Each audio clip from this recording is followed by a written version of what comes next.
Vamos para a coletiva de Roger Machado. Vamos ver aí o que ele vai falar. São 5 minutos só de coletiva. Vamos ver o que ele vai falar, né? Já vou de antemão aumentar aqui o áudio, porque eu sei que normalmente o áudio é baixo. Vamos ver a coletiva que foi gravada, diga-se de passagem, não foi ao vivo. Show, Dani. Então vamos lá. Roger, a primeira pergunta é de Vitor Lessa, da Rádio Globo. Roger, no Atlético Mineiro, você... Já vou deixar claro uma coisa aqui. As perguntas, os jornalistas mandaram as perguntas provavelmente no WhatsApp. Ou seja, um jornalista não sabe a pergunta que o outro fez. Então isso é uma merda pra você não abordar alguns assuntos. Por exemplo, tô curioso se vão abordar o assunto Nenê, do bicão na placa. Isso é uma merda porque, tipo assim, às vezes o cara gasta a pergunta com isso e o outro também perguntou, entendeu? Só esclarecendo. Esse é o pior formato que tem. Levou o time a melhor campanha na fase de grupos da Libertadores. No Palmeiras, a mesma coisa. Mas no início ruim do Brasileirão comprometeu a sequência do seu trabalho. Você não teme que isso possa se repetir, mesmo com os bons resultados das Copas, e também que isso possa afetar a confiança e rendimento do time para as competições? É verdade, é uma informação verdadeira. A gente trabalha sempre para não permitir que a influência da irregularidade no Campeonato Brasileiro afete o trabalho. Até porque é muito difícil você disputar 3 competições simultaneamente, estando bem nas Copas, e o Campeonato Brasileiro, que é uma competição de regularidade, em algum momento você vai ter um momento irregular, né? Esses ciclos eles vão se repetir ao longo de 38 rodadas, né? Ora um viés de subida, ora um insucesso em função de um jogo ou outro dentro dessa estabilidade. Não tenho receio, né? Me procuro apenas trabalhar, mas eu sei que isso de fato pode atrapalhar no processo. Ele atribuiu basicamente esse momento a um momento de instabilidade. Vamos continuar ouvindo. A segunda pergunta é de Pedro Rangel, do Saudações Tricolores. É notório que você gosta de armar o time num 4-3-3, onde os atacantes precisam descer muito para ajudar na marcação. E joga assim contra o Palmeiras líder ou contra o América, um dos times do Z4. Pergunta é, se esse esquema, sem variações e dada a evolução das análises de desempenho dos demais clubes, não permite um encaixe maior na marcação pelos adversários. E você pensa ou já trabalha numa hipótese de alternar para um 4-4-2, mais um homem no meio, ou que obrigaria os atacantes de recuar tanto? Boa pergunta, principalmente porque tá escrito aí na pergunta do Pedrão uma coisa. Falta de boas atuações. Agora eu quero ver o que ele vai falar. Porque não tem variação, né? Vamos lá.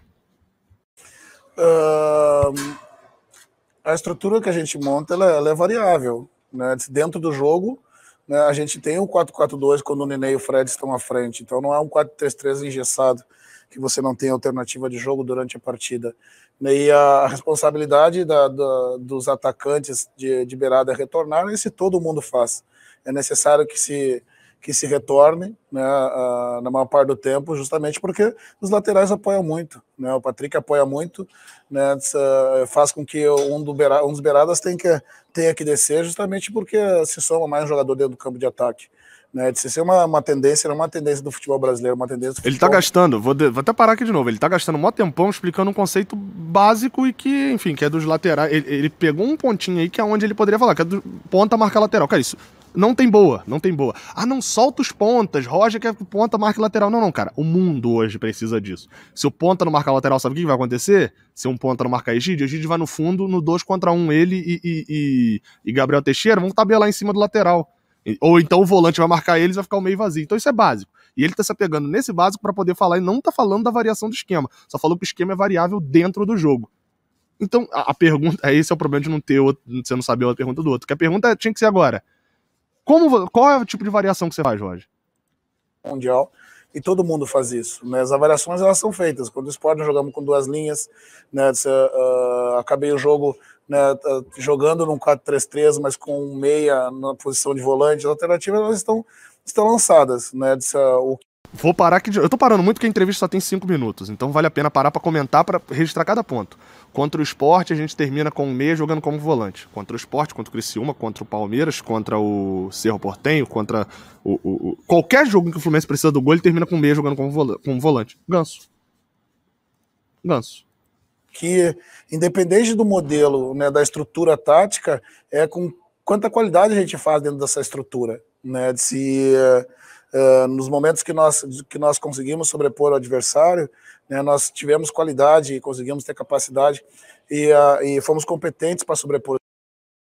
Eu vou até voltar esse pedaço aqui. Independente do modelo, né, da estrutura tática, é com quanta qualidade a gente faz dentro dessa estrutura, né, nos momentos que nós conseguimos sobrepor o adversário, né, nós tivemos qualidade e conseguimos ter capacidade e fomos competentes para sobrepor as adversidades. Hoje foi um dia que a gente não conseguiu. O problema é que isso só acontece 5 minutos por jogo.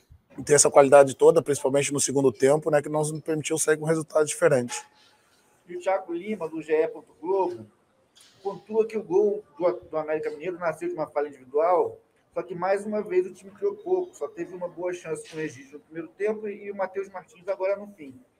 Seria hora de trocar o esquema e por que o Nonato ainda não foi testado? Não vejo momento de uma troca de estrutura com uma ruptura muito grande do que a gente tem feito. As alternâncias a gente tem colocado dentro do campo, né? Ou saindo de um 4-3-3 ou num 4-4-2, como foi contra o Sport, né? Alterando no meio da partida para um 4-4-2, né? Com um pouco mais de liberdade, né? Para os jogadores de meio, botando jogadores com um pouco mais de destreza para segurar a bola e organizar pela técnica, ter o controle pela técnica, como o Paulo, como o Casares. Mas não vejo que esse momento seja o ideal para que a gente faça isso, porque as decisões estão aí. Nós criamos um time seguro defensivamente, que hoje acabou sofrendo com os contra-ataques depois que a gente abriu um pouco mais o time, mas de modo geral, a segurança defensiva que vai fazer a gente evoluir na partida. As oportunidades que a gente quer não serão muitas oportunidades, mas quem assiste, peraí, quem assiste coletivo aqui no Raiz Tricolor, assiste o Raiz Tricolor, até o Canal 20 também eu comento isso, sabe que eu já falo isso há um tempão que eu percebi isso em Roger. Toda vez que fala de criação de jogadas, ele cita a defesa. Todas as vezes. Fala de criação de jogada, ele cita a defesa. A pergunta era sobre criação de jogada. E aí ele fala o quê? Fazer a gente evoluir na partida. As oportunidades. Ó. A segurança defensiva que vai fazer a gente evoluir na partida. As oportunidades. E aí tem Ô Roger, tem uma coisa que não tá batendo com a outra. Você pode achar que o time é seguro defensivamente, mas você não pode falar que o time não fez uma boa partida, que a segurança defensiva vai fazer a gente fazer uma boa partida e que o Fluminense tem segurança defensiva, senão a gente teria uma boa partida. É lógica, isso, o nome disso é lógica.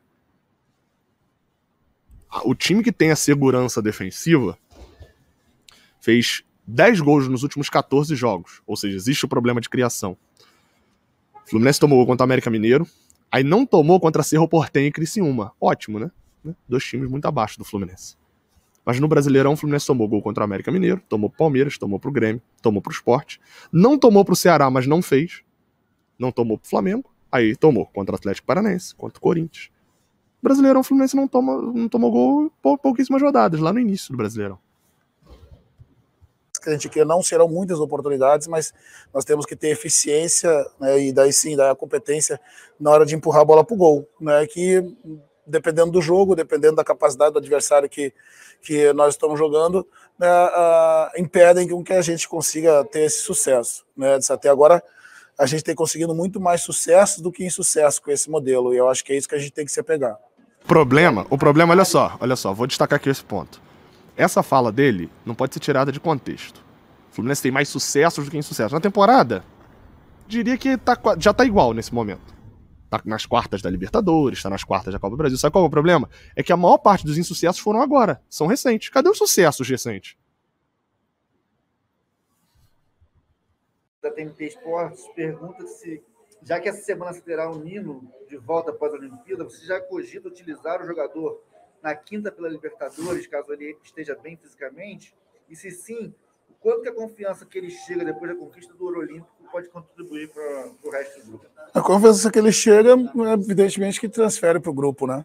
O campeão olímpico, né, com moral alta, né, isso tudo impacta dentro do nosso ambiente. Agora, se a gente vai conseguir utilizá-lo ou não, vai depender de como é uma viagem longa, ele está adaptado ao fuso, como é que vai ser esse retorno dele para o fuso brasileiro, né? A gente tem que esperar para ver, né, para analisar, ver se ele vai conseguir recuperar, vai conseguir entrar no fuso, para daí poder decidir a respeito da utilização dele ou não no jogo da Libertadores. Obrigado, Roger. Obrigado.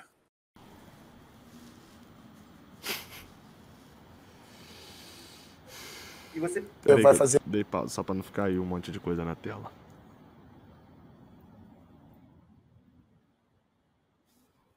Complicado, né? Complicado. A impressão que dá é que eu que elogiei tanto as coletivas de Roger, a impressão que foi embora.